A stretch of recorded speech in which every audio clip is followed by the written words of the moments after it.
기도하겠습니다. 하나님 아버지, 저를 구원하시고 복음을 전할 수 있는 기회 주셔서 감사합니다. 겸손하게 전하게 하여 주시고 성령 충만하게 전하게 하여 주옵소서. 또한 지식이 아닌 십자가의 은혜의 감동으로 전하게 하여 주옵소서. 혹시 믿지 않는 분이 있다면 이 복음을 듣고 예수님을 그리스도로 영접하게 하여 주시고, 병든 분이 있다면 치유받게 하여 주시고, 문제 있는 분이 있다면 문제가 해결되게 하옵소서. 또한 신자가 있다면 이 복음을 들을 때 전도의 사명을 깨닫고 전도자가 되게 하여 주옵소서. 그리스도이신 예수님의 이름으로 기도드립니다. 아멘. 이 세상에는 우주와 천지 만물과 사람을 지으신 창조주 하나님이 계십니다. 그 하나님이 원래 인간에게 세 가지 복을 주셨습니다. 첫 번째 복은 하나님의 형상을 따라서 영적인 존재로 사람을 지으셨습니다. 사람이 동물과 가장 큰 차이점은 사람만 영이 있다는 것입니다. 두 번째 복은 정복하고 다스리는 복을 주셨습니다. 하나님은 오직 사람에게만 이 땅을 정복하고 다스리는 권세를 주셨습니다. 세 번째 복은 하나님이 만드신 모든 것을 누리는 복을 주셨습니다. 이것은 하나님의 창조의 원리입니다. 하나님께서 새를 창조하실 때 날개를 주셨습니다. 날개가 있는 새는 공중에 날아다닐 때 가장 행복합니다. 하나님께서 나무를 창조하실 때 뿌리를 주셨습니다. 뿌리가 있는 나무는 뿌리가 땅 속에 내려 있을 때 가장 행복합니다. 하나님께서 물고기를 창조하실 때 지느러미를 주셨습니다. 지느러미가 있는 물고기는 물속에서 헤엄을 칠 때 가장 행복합니다. 똑같은 원리로 하나님께서 사람을 창조하실 때 사람에게만 영혼을 주셨습니다. 그럼 영혼이 있는 사람은 언제 가장 행복합니까? 바로 하나님 안에 있을 때 가장 행복합니다. 그런데 새는 공중을 안 떠나고, 나무 뿌리는 땅속을 안 떠나고, 물고기는 물을 안 떠났는데 유독 사람만 하나님을 떠났습니다. 그 결과는 바로 6가지 문제 속에서 살다가 결국은 멸망을 당합니다. 그럼 왜 사람만 하나님을 떠났습니까? 바로 죄를 지었기 때문입니다. 그럼 왜 사람이 하나님께 죄를 지었습니까? 바로 배후에 사단 마귀가 유혹했기 때문입니다. 사단에게 속아서 죄를 지었습니다. 죄를 지음으로 하나님을 떠났습니다. 하나님을 떠난 결과로 이 6가지 문제가 시작되었습니다. 그럼 하나님을 떠난 사람에게는 어떤 문제가 있습니까? 첫 번째, 영적인 문제가 있습니다. 하나님을 떠나서 우상 숭배하고 제사 지내고 점쟁이, 무당을 찾고 종교를 찾아다닙니다. 누가 참 부모입니까? 바로 내 육신을 낳아주신 분이 참 부모입니다. 누가 참 신입니까? 바로 내 영혼을 만드신 분이 참 신입니다. 하나님이 당신의 영혼을 만드셨습니다. 그래서 하나님만 참 신입니다. 두 번째, 정신의 문제가 있습니다. 마음이 불안하고 스트레스 받고 밤에 잠을 못 자고 악몽 꾸고 가위 눌리고 우울증에 시달리고 마음이 공허하고 자살하고 싶고 귀신 소리 들리고, 또 어떤 집에는 정신병 환자가 있습니다. 세 번째, 육신의 문제가 있습니다. 가난하고 사고당하고 질병에 걸리고 사업에 실패하고 도박하고 실업자, 담배 중독, 술 중독에 빠지고 마약 중독, 게임 중독, 스마트폰 중독. 그럼 이 모든 육신의 문제가 언제부터 시작되었습니까? 바로 하나님 떠난 후부터 시작되었습니다. 네 번째, 가정의 문제가 있습니다. 부부가 말다툼하고 싸움하고 별거하고 외도하고 이혼하고, 부모가 이혼하면 누가 제일 고통을 당합니까? 바로 자녀입니다. 또 경제적으로 고통을 당합니다. 또 마음의 평안이 없습니다. 그리고 넷의 문제가 있습니다. 성경을 통해서 모든 사람에게는 3생이 있음을 알 수 있습니다. 1생은 모태에서의 10달이고 2생은 지금 우리가 살고 있는 70년, 80년이고 3생은 죽은 후의 영원한 세계입니다. 만약 2생을 살 때 내 영혼을 창조하신 하나님을 만나면 천국에 가고 가짜 하나님, 곧 우상을 섬기면 지옥에 갈 수밖에 없습니다. 또 후대 유전의 문제가 있습니다. 당신이 우상을 섬기면 당신 혼자 저주받는 것이 아니고 자손의 3, 4대까지 저주를 받습니다. 이 아래에 6가지 문제는 모두 위에 하나님 떠난 후부터 죄 짓고 사단에게 속은 후부터 시작되었습니다. 그러므로 이 3가지 문제를 해결하지 않으면 가정의 저주와 개인의 문제를 해결할 수 없습니다. 그런데 세상 사람들은 이 모든 저주와 재앙이 바로 위에 창세기 3장 이 3가지 문제 때문에 왔다는 것을 압니까? 모릅니까? 모릅니다. 모릅니다. 그래서 과학으로, 종교로, 철학으로, 선행으로 이 6가지 문제를 해결하려고 합니다. 그러나 해결이 안 되고 점점 더 커집니다.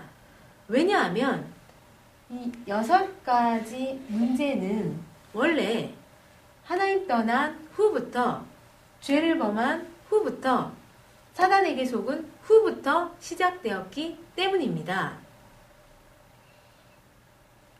그럼 당신은 당신 스스로 하나님을 만날 수 있습니까? 없습니다. 없습니다. 그럼 당신은 당신 스스로 지금까지 지은 죄를 씻을 수 있습니까? 없습니다. 없습니다. 그럼 당신은 당신 스스로 사단 마귀를 이길 수 있습니까? 없습니다. 없습니다. 그런데 세상에서 가장 기쁜 소식은 하나님이 우리 스스로 이 3가지 문제를 해결할 수 없다는 것을 아시고 우리에게 이 3가지 문제를 해결할 수 있는 다른 방법을 주셨습니다. 그 방법이 바로 그리스도입니다. 그리스도는 이 3가지 문제를 해결할 수 있는 유일한 방법입니다. 그리스도는 모든 문제 해결자가 되십니다. 그리스도는 직분인데 3가지 직분이 있습니다. 바로 만왕의 왕의 직분과 대제사장의 직분과 참 선지자의 직분이 있습니다. 그리스도는 이 3가지 직분으로 십자가에 피 흘려 죽으시고 3일 만에 부활하셨습니다. 그리스도는 만왕의 왕의 직분으로 십자가에 피 흘려 죽으시고 부활하심을 통해서 마귀의 머리를 깨뜨렸습니다. 그리고 우리에게 자유를 주셨습니다. 또 그리스도는 대제사장의 직분으로 십자가에 피 흘려 죽으시고 부활하심을 통해서 우리의 원죄와 과거, 현재, 미래의 모든 죄를 씻어주시고 우리를 죄와 저주로부터 해방시켜 주셨습니다. 또 그리스도는 참 선지자의 직분으로 십자가에 피 흘려 죽으시고 부활하심을 통해서 하나님 떠난 문제를 해결하시고 하나님 만나는 길을 열어 주셨습니다. 당신 스스로는 하나님께로 갈 수 없습니다. 그러나 그리스도를 믿으면 하나님께로 갈 수 있습니다. 그리스도는 하나님께로 갈 수 있는 유일한 길이 되십니다. 다시 말해서 그리스도는 만왕의 왕, 대제사장, 참 선지자의 직분으로 십자가에 피 흘려 죽으시고 부활하심을 통해서 이 6가지 문제의 근본 원인인 창세기 3장의 이 3가지 문제를 깨끗이 확실히 영원히 해결하셨습니다. 그럼 누가 이 위대한 그리스도가 되십니까? 바로 2000년 전에 동정녀 마리아를 통해서 이 땅에 오신 예수님이 그 그리스도가 되십니다. 저를 따라서 해보시기 바랍니다. 예수는 그리스도. 예수는 그리스도. 이제 예수님이 그리스도이심을 믿으면 구원을 받습니다. 요한복음 3장 16절 말씀에 하나님이 세상을 이처럼 사랑하사 독생자를 주셨으니 이는 그를 믿는 자마다 멸망치 않고 영생을 얻게 하려 하심이라 하셨습니다. 누구든지 예수님이 그리스도이심을 믿으면 멸망치 않고 이 영생의 7가지 축복을 받습니다. 그럼 이 7가지 축복이 무엇입니까? 첫 번째, 이 우주를 창조하신 하나님의 자녀가 됩니다. 두 번째, 성령 하나님이 당신의 마음속에 들어가셔서 천국 갈 때까지 인도해 주십니다. 세 번째, 예수 그리스도 이름으로 기도하면 반드시 응답을 주십니다.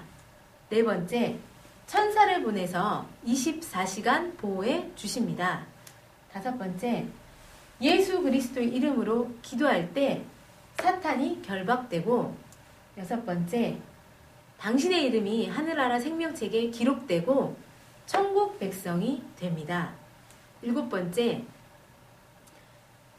이 복음을 세상 모든 사람들에게 전하는 복을 주십니다.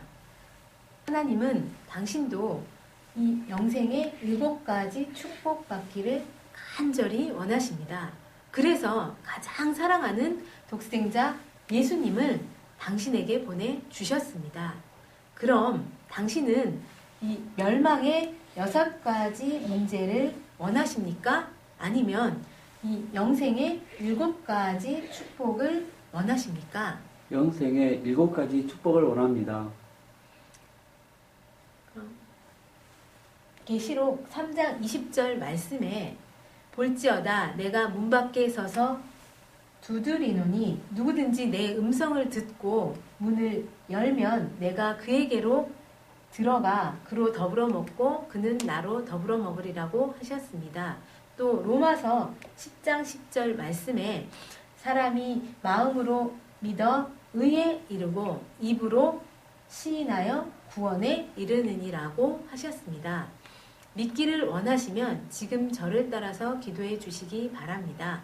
먼저 마음으로 믿고 저를 따라서 기도해 주시기 바랍니다. 하나님만이 참 신이심을 믿습니다. 하나님만이 참 신이심을 믿습니다. 하나님을 떠나서 내 마음대로 살았던 죄를 회개하오니 용서해 주세요. 하나님을 떠나서 내 마음대로 살았던 죄를 회개하오니 용서해 주세요. 그리스도께서 십자가에 피 흘려 죽으시고 부활하심을 통해서 그리스도께서 십자가에 피 흘려 죽으시고 부활하심을 통해서 마귀의 머리를 깨뜨리시고 마귀의 머리를 깨뜨리시고 나의 모든 죄를 해결하시고 나의 모든 죄를 해결하시고 하나님 만나는 길을 열어주셨는데 하나님 만나는 길을 열어주셨는데 오직 나사렛 예수님이 그리스도이심을 믿습니다. 오직 나사렛 예수님이 그리스도이심을 믿습니다. 지금 내 마음의 문을 열고 지금 내 마음의 문을 열고 그리스도이신 예수님을 나의 주인으로 모십니다. 그리스도이신 예수님을 나의 주인으로 모십니다. 지금 내 마음에 들어오셔서 나를 다스리시고 인도해 주세요. 지금 내 마음에 들어오셔서 나를 다스려 주시고 인도해 주세요. 예수님을 나의 구주로 영접합니다. 예수님을 나의 구주로 영접합니다. 또한 믿지 않는 사람들에게 이 복음을 전하게 해주세요. 또한 믿지 않는 사람들에게 이 복음을 전하게 해주세요. 그리스도이신 예수님의 이름으로 기도드립니다. 그리스도이신 예수님의 이름으로 기도드립니다. 아멘. 아멘. 이제 인생을 살 때 절대 이 7가지를 잊지 마시기 바랍니다. 첫 번째, 당신은 이미 이 우주를 창조하신 하나님의 자녀가 되었습니다. 두 번째, 예수님이 당신의 마음속에 들어가셨습니다. 세 번째, 당신의 이름이 하늘나라 생명책에 기록됐고 천국 백성이 되었습니다. 네 번째, 오늘부터 이 복음을 전하기 위해서 열심히 공부하시고 열심히 사업하시고 일하시기 바랍니다. 하나님은 반드시 당신을 축복하십니다. 정리하겠습니다. 당신은 누구의 자녀입니까? 하나님의 자녀입니다. 당신의 예수님이 어디에 계십니까? 내 마음속에 계십니다. 당신의 영혼이 이 세상을 떠날 때 어디로 갑니까? 천국에 갑니다. 무엇 때문에 공부하십니까? 복음을 전하기 위해서입니다. 왜 일하십니까? 복음을 전하기 위해서입니다. 다섯 번째, 하나님께서 말씀하셨습니다. 월요일부터 토요일까지는 열심히 공부하고 열심히 일해라. 그리고 일요일에는 반드시 교회에 가서 예배 드려야 한다 하셨습니다. 여섯 번째, 일주일에 한 번만 성경 공부하시기 바랍니다. 성경 공부하기 원하십니까? 예. 월요일부터 토요일 중 언제 시간이 괜찮으십니까? 금요일에 시간이 있습니다. 몇 시에 시간이 되십니까? 5시에 시간이 있습니다. 그럼 금요일 5시에 누구와 함께 가서 성경 공부해도 되겠습니까? 예. 일곱 번째, 이 복음 소식을 30번 정도 들으시고 이 복음을 전할 수 있는 사람을 1년에 5명 이상 세우시기 바랍니다. 왜냐하면 지금 이 복음을 몰라서 개인이 실패하고 가정이 무너지고 자살하는 사람이 너무 많기 때문입니다. 이제 당신은 하나님의 자녀가 되었으니까 항상 기도하시고 성경을 읽으시면서 승리의 삶을 사시기 바랍니다. 하나님은 당신을 사랑하십니다.